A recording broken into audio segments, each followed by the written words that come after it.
Hey guys, so ngayon susubukan natin kung nagkano pa ba itong charger nito. Ito ay 12 volt charger. Yung nakaraang may bagyo, ito yung ginamit ko at ang battery na to. So sa loob ng ilang taon na yung lumipas, subukan natin ulit kung gagana pa ba yan. So una natin gagawin, since wala itong wire, connect na lang natin dito. Una natin gagawin dito, ipasok natin to dito. Dikit natin sa battery.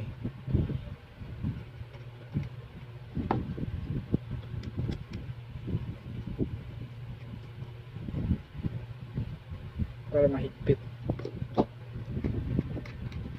Gamit tayo ng screwdriver. Yan, maandar na yung ano.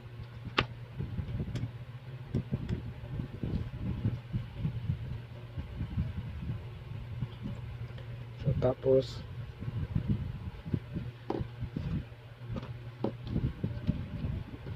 tanggalin natin tong ano ng sigarilyo. Pangsindi ng sigarilyo. Ito yung pangsindi ng sigarilyo. Iwan ko gagana pa ba ito? Sira na yan eh. Plug lang natin to. Yan guys. Umilaw na siya guys.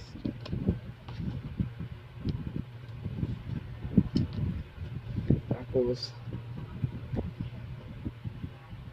plug tayo ng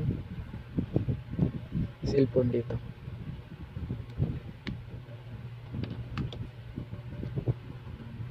Tapos plug natin dito sa number 1 kung magcha-charge ba siya.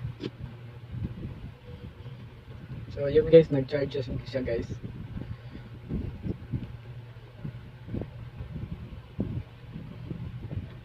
Turn off natin. So ang cellphone na to guys ay 2016 pa ito. Ayan, nag-charging siya guys. So pagtatanggalin natin ang fuse na ito, pag mamamatay ito at ito, ibig sabihin wala nang connection pag nahugot natin itong fuse na to.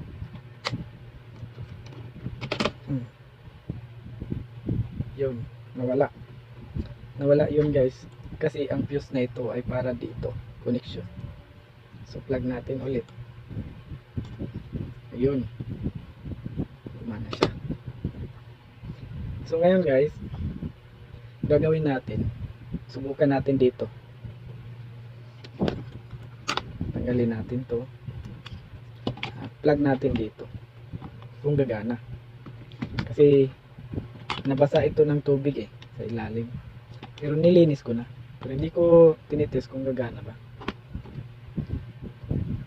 Yun guys, gumana guys, pero bumaba yung voltahe.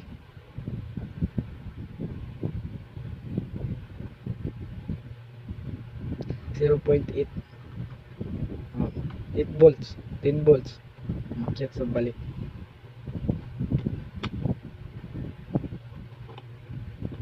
Volts.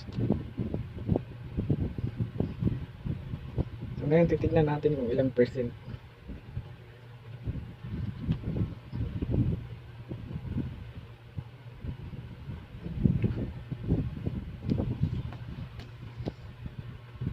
So yung voltahe guys naging 9 volts na lang.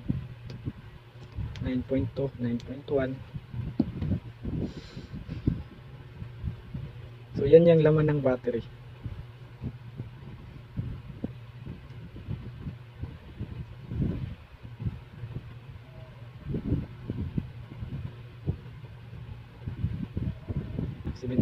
Percent ito kanina.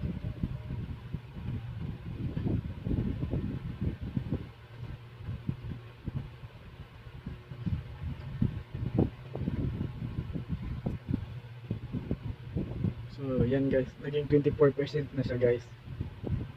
Ibig sabihin gumana yung charge niya.